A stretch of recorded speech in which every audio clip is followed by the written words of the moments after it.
इन्होंने किसानों ने छितर परेड करी। इनके जब लठ लगे तब मानने, ये तो धमकी देने का काम करते थे किसानों को भी, भाई टिकरी बॉर्डर पे आ रहे हम, वो आएंगे, 2-4 वहाँ सर्विस करी ना, तब ये फिर भागे थे। ये मोनू मानेसर जो जैसे लोग हैं, ये तथाकथित हिंदू है, तथाकथित गोरक्षक है, जो सरकार के द्वारा प्रोपेगेंडेड पैदा किए हुए हो। ये मोनू मानेसर के घर पे जाके देखो, गाय छोड़ो भाई, कोई बछड़ा नहीं मिलेगा इसके घर पे। और जैसे वो एक टकला गंजलूहा जो क्या था वो बोल रहा था, उसके घर पे जाके देख लो, उसका घर के छोड़ो, उसके आस पड़ोस में भी नहीं। ये तो गुड़गांव में बड़े बड़े फ्लैटों में रहने वाले लोग हैं, और वहाँ पे इन्होंने देखा कि ये हथियार लेके यात्रा निकाल रहे, तलवार लेके यात्रा निकाल रहे, और फिर बोल रहे कि आ जाओ भाई तुम्हारे जीजा आगे यहाँ मेवात के अंदर यात्रा निकालेंगे। विकास जी, क्या लगता है जो मेवात हिंसा हुई है, और आप लोग को भी काफ़ी वीडियो वायरल हो रही है, और उसमें जाट है, शब्दार्या है कि जाट साथ नहीं देंगे इस मामले में, जो बजरंग दल है उसका साथ नहीं दे रहे हैं, क्या कुछ कहोगे? भाई सबसे पहले तो आप सभी साथियों को मेरी राम राम, और जितने साथी आपके चैनल पे जुड़े हुए हैं सबको आज जोड़ के राम राम भाई। ये बजरंग दल का साथ देने की बात नहीं है, और ना ये अकेले कोई जाट की बात है भाई, ठीक है।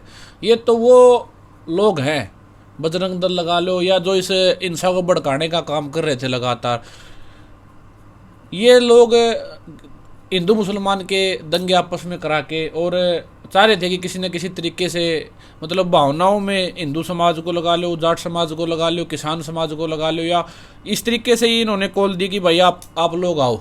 वहाँ पे इन्होंने जो यात्रा निकाली, उसके बाद जो पूरा का पूरा विवाद हुआ है, और वहाँ पे इन्होंने देखा कि ये हथियार लेके यात्रा निकाल रहे, तलवार लेके यात्रा निकाल रहे, और फिर बोल रहे कि आ जाओ भाई तुम्हारे जीजा आगे यहाँ मेवात के अंदर यात्रा निकालेंगे।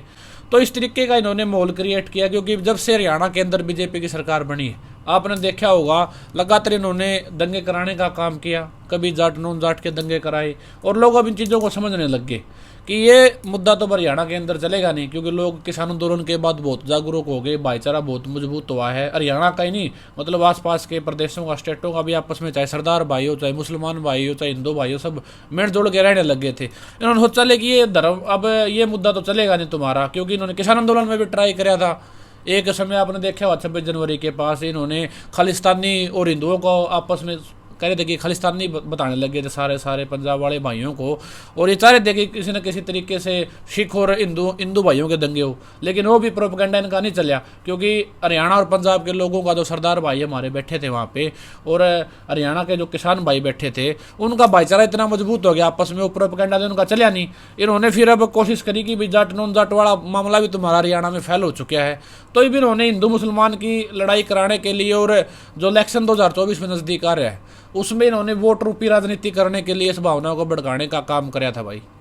मोनू मानेसर बोल रहे हैं गौ तस्कर थे वो, और गौवां की रक्षा करने के लिए मैंने वो कदम उठाया, और उसमें मेरा कोई सबूत भी नहीं है कि मैंने उनकी हत्या करी है। खामखा आरोप जो लगाए जा रहे हैं कि अगर मेरे ऊपर कोई सबूत मिलता तो मेरे को गिरफ्तार भी कर। सुनो मेरी बात भाई, आज लोग कह रहे हैं कि हिंदू खतरे में आ गया, चाहे मोनू मानेसर कह लो, चाहे और बजरंग दल वाले कह लो, आरएसएस वाले, हिंदू खतरे में है। एक बात बताओ मेरे को भाई, ये लगातार 70 साल से कांग्रेस का सेंटर में राज था, हरियाणा में चलो तो सरकारें बदलती रही हैं, अब 10 साल से लगातार बीजेपी की सरकार हरियाणा के अंदर भी है, और सेंटर में भी पूरे देश के अंदर बीजेपी सरकार है, तो हिंदू खतरे में कैसे आ गया बताओ? क्या हिंदू को खतरा बीजेपी से ही है क्या? जब राज जी ने कहा है तो खतरा इनसे भाई, ये कि ये मोनू मानेसर लगा लो, ये कुछ भी लगा लो, ये सरकार है, सरकार को करना है तो ये गो हत्थे जो बने हुए इनको बंद करने का काम क्यों नहीं करती सरकार? और मोनू मानेसर जैसे जो गोरक्षक बने हुए हैं ना, सब किसान से बड़ा तो मुझे लगता नहीं कोई गोरक्षक है। आप किसी किसान के घर पे जाके देख लो भाई, गाय बंदी मिलेगी आपको, ठीक है, किसी गांव में चले जाओ। ये मोनू मानेसर जो जैसे लोग हैं, ये तथाकथित हिंदू है, तथाकथित गोरक्षक है, जो सरकार के द्वारा प्रोपेगेंडेड पैदा किए हुए हो। ये मोनू मानेसर के घर पे जाके देखो, गाय छोड़ो भाई, कोई बछड़ा नहीं मिलेगा इसके घर पे। और जैसे वो एक टकला गंजलूहा जो क्या था वो बोल रहा था, उसके घर पे जाके देख लो, उसका घर के छोड़ो, उसके आस पड़ोस में भी नहीं। ये तो गुड़गांव में बड़े बड़े फ्लैटों में रहने वाले लोग हैं, इनके घर पे गाय की छोड़ो आप, इनके तो कोई ये इनको संस्कृति का ही नहीं पता भाई, गाय की रक्षा करने वाले कौन लोग हैं। शायद आप मुस्लिम भाइयों के घर पे चले जाओ, फिर भी कोई ना कोई गाय बंदी मिल जाएगी, इनके पास तो कुछ मामला ही नहीं भाई। आप हिंदुओं का विरोध कर रहे हो, आप हिंदू राष्ट्र नहीं चाहते? भाई एक बात, सरकार इस देश को हिंदू राष्ट्र बनाना चाह रही है। हाँ जी आप भाई, हिंदुओं का विरोध करें भाई ऐसा है, ये जो देश है ये सबका है, इसमें ये हिंदू का भी है, ये मुसलमान का भी है, ये सिख भाइयों का, सबका है। क्योंकि जो देश को आज़ादी की लड़ाई में सिर्फ ये नहीं है कि हिंदुओं ने बलिदान दिए थे, इसमें हिंदू भी थे हमारे भाई। और हम हिंदुओं का किसने का विरोध कर रहे हैं भाई? अब बजरंग दल का विरोध कर रहे हैं, हिंदू संगठन विश्व हिंदू संगठन। अरे यार बजरंग दल हमारा विरोध कर रहा था कि वहाँ जो बॉर्डर पे किसान आंदोलन में आपने हिंदू नहीं बैठे थे क्या वहाँ पे? भाई ये आप किसानों को हिंदू मानते नहीं? पहले तो एक बात का जवाब देने का काम करो। ये बजरंग दल वाले थे वहाँ पे, कहते थे कि इन किसानों को उठाएंगे, यहाँ पे रास्ते खुलवाने का काम करेंगे बॉर्डरों पे आगे। इन्होंने किसानों ने छितर परेड करी, इनके जब लठ लगे तब माने, ये तो धमकी देने का काम करते थे किसानों को भी, भाई टिकरी बॉर्डर पे आ रहे हम, वो आएंगे, 2-4 वहाँ सर्विस करी ना, तब ये फिर भागे थे। ये कोई दल वल नहीं है। बताओ, जब देश के झंडा फहराने वाले लोग, देश का जो तिरंगा है उसको, तो उससे बड़ा तो कोई होगा नहीं दबल शायद। इसके लिए हम इतने लोगों ने कुर्बानियाँ दे रखी है, हर रोज़ बॉर्डर पे कोई ना कोई साथी उसकी रक्षा के लिए शहादत देता है। ये लोग जब वो झंडा फहराने वाले हमारे अंतर्राष्ट्रीय खिलाड़ी वहाँ बैठे थे जंतर मंतर पे, तब ये बजरंग दल कहाँ था? तब क्यों नहीं आए भाई? ये लोग है ना साथी, ये जब मतलब उस टाइम पे तो कम से कम आना चाहिए था ना, तो उनका भी ये विरोध करने लग रहे थे। आप देखो, इनकी भावना सिर्फ ये है कि किसी दंगा भड़काए अपने हरियाणा के अंदर, देश के अंदर, ये मतलब शांति को भंग करना चाह रहे हैं। क्योंकि आपने देखा होगा, असल में ना तो हिंदू खतरे में भाई, ना ही कोई मुसलमान भाई खतरे में, ना कोई सिख भाई खतरे में। एक ही बात कहूँगा कि मैं बीजेपी को खतरा हो रहा है, लोग अब जागरूक होने लगे, क्योंकि अब ये इलेक्शन का टाइम आ गया नज़दीक। अब ये गाँव में जाएंगे, क्योंकि इन्होंने तो कोई रोजगार दिया युवाओं को, ठीक है ना, किसानों को, किसान इनसे खुश है ना, मजदूर इनसे खुश है। अब ये चाह रहे हैं कि लोग आपसे अगर गांव में जाओगे तो सवाल पूछेंगे, तो इस मामले को कहीं ना कहीं ये डाइवर्ट करने के लिए, ये गांव में आओगे तो लोग इनकी चित्रपरेड करेंगे फिर बीजेपी वालों की, इस मामले को कहीं ना कहीं ये भटकाने के लिए इस तरीके की घटनाएं कर रहे हैं भाई। तो नुमेवात में दंगे की और जो हिंदुओं की एक धार्मिक यात्रा निकल रही थी, उस पर जो मुसलमानों के द्वारा पथराव किया गया, जो दंगे हो रहे हैं, जो गाड़ियां जलाई गई, ये जिम्मेवार किसने जिम्मेवार मानो आप?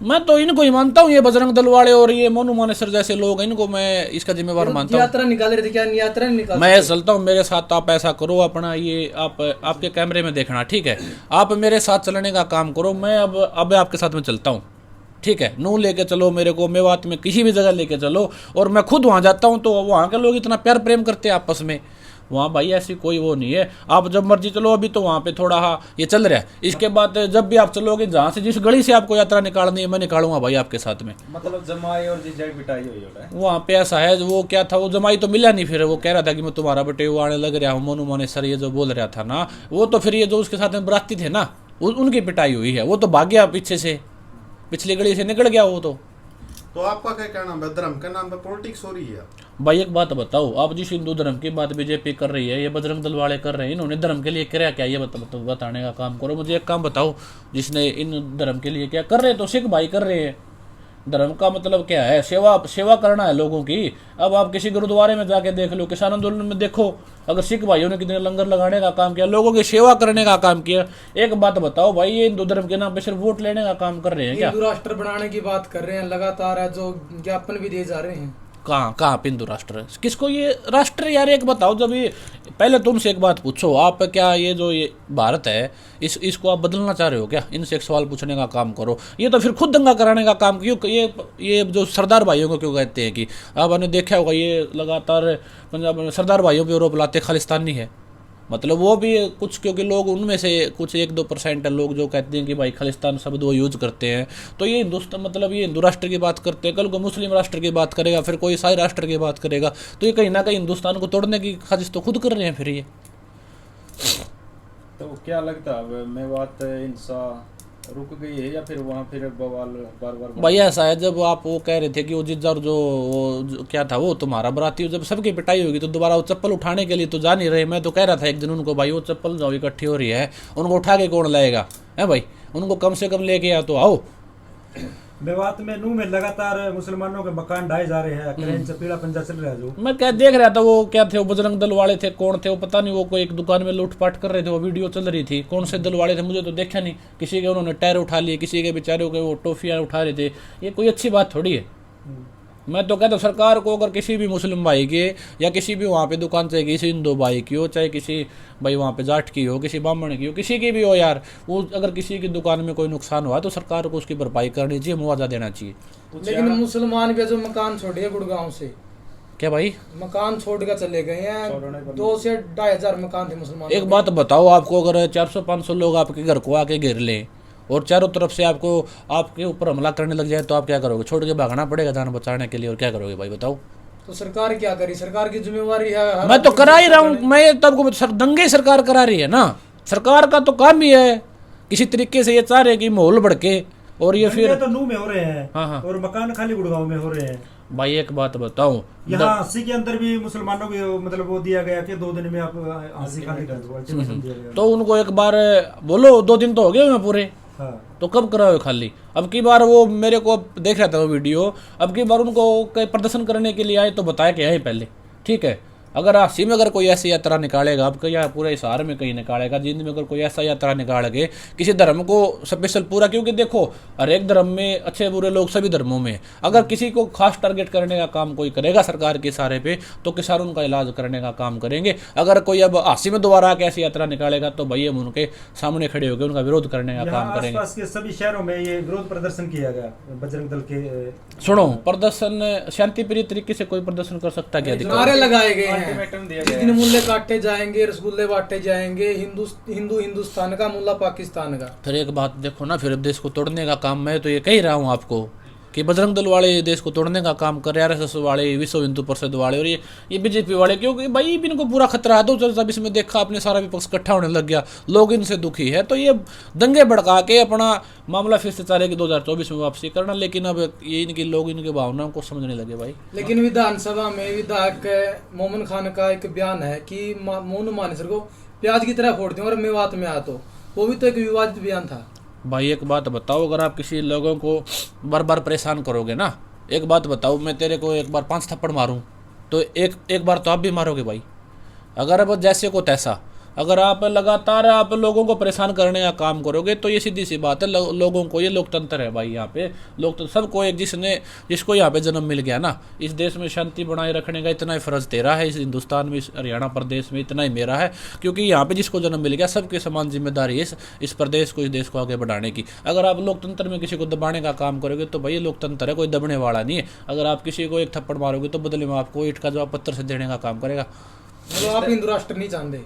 कौन? अरे भाई क्या दिक्कत है? तो हिंदू, तेरे को कोई दिक्कत आ रही है क्या? तो मैं तो ये जो भारत है, हिंदुस्तान, इसमें खुश हूँ। आप खुश नहीं तो बताओ। आप हिंदू होते हुए मुसलमानों का पक्ष ले रहे हो। भाई एक बात बताओ, मैं हिंदू हूँ, किसने बताया आपको? बताओ ये मतलब हिंदू मुसलमान ये जरूरी है क्या? इंसान हूँ मैं यार सबसे पहले। मतलब एक बात बताओ, ये बताना पड़ेगा क्या? मैं सुनो मेरे बात, एक बात बताओ, आप हिंदू मुसलमान से पहले एक इंसान बनो ना भाई, तो देश के बारे में अच्छा सोचो भाई। ये सिर्फ हिंदू मुसलमान, ये सिख ईसाई, ये जो सिर्फ है ना, ये जो लोग आ रहे हैं निकल के सामने, ये सिर्फ सरकार के द्वारा बनाए जा रहे हैं। आप पूरे गांव में घूमना, मेरे आप गांव में बैठे हो, किसी से पूछ लेना, आपको कहीं कोई हिंदू मुसलमान कहता नहीं मिलेगा। बोलेगा तू रामफड़ है, तेरे को ये नहीं कहेगा तू हिंदू है भाई, तू मुसलमान है। मेरे गाँव में मुसलमान भाई है, बिल्कुल शांति प्रिय रह रहे। आप किसी गाँव में चले, मेरे गाँव में जाकर उनसे पूछ लो भाई। एक बात बता देता हूँ मैं आपको, मुझे सर्टिफिकेट की जरूरत नहीं है किसी की, मैं हिंदू हूँ, मैं जाट हूँ, मैं किसान हूँ, मुझे सर्टिफिकेट लेने की जरूरत नहीं है। मैं जिस संस्कृति में, जिस सभ्यता में पैदा हुआ हूँ ना, ये लोग उसको जानते हैं। हाँ, सिम अल्टीमेटम दिया गया और आप लोगों ने बोला कि दोबारा इस तरह घटना हुई तो इलाज करेंगे। किस तरह करेंगे भाई? पक्का इलाज करेंगे। अब की बार अगर कोई ये भावना भड़काने का काम करेगा, हम भी आपके माध्यम से प्रशासन को अल्टीमेटम देते हैं। अगर ऐसे लोगों पे जो यात्रा निकाल के एक समुदाय को टारगेट करके, पूरे एक धर्म को टारगेट करके जो लोग इस तरीके की राजनीति कर रहे हैं, तो उनका इलाज करने का काम करो, उन पर रोक लगाने का काम करो। नहीं तो किसान आएंगे, उनका पक्का इलाज करने का काम, उसके जिम्मेदार फिर सरकार और प्रशासन होगा भाई। क्या प्रशासन उन पर कार्रवाई नहीं करनी चाहिए जो इस तरह के? बिल्कुल करनी चाहिए भाई, बिल्कुल करनी चाहिए, लेकिन कर नहीं रहे जानबूझ के। सरकार करवा रही, मैं ये तो कह रहा हूँ ना। अब ऊपर से उड़ रहे हैं, मनोहरलाल खट्टर जो प्लास्टिक की मूछों वाला बैठा है ना, वो तो यार मणिपुर की घटना को बंगाल की घटना बताता, उसको यही नहीं पता क्या चल रहा है क्या नहीं। अनपढ़ बिठा गया बीजेपी वालों ने, इसको ज्ञान ही नहीं इन चीज़ों का। मणिपुर का तो मुद्दा बिल्कुल दबा दिया गया है। अब तो ये थोड़े दिन बाद ये पता क्या होता है, इन्होंने किसान आंदोलन का मुद्दा भी दबाने का काम, इनका तो काम क्या है, भावनाओं को भड़काओ। एक बताओ, नंगी लड़कियों को सड़कों पे घुमाया गया, इससे गंदा इस देश में क्या हो सकता है भाई? ये तो भड़काते हैं। और अब ये कह ही रहे कि उनकी सरकार है, तो ये कह रहे कि वहाँ की घटना ही नहीं। ये तो भाई पूरी तरीके से पागल हो चुके हैं। इनका इलाज देश की जनता आने वाले समय में करेगी।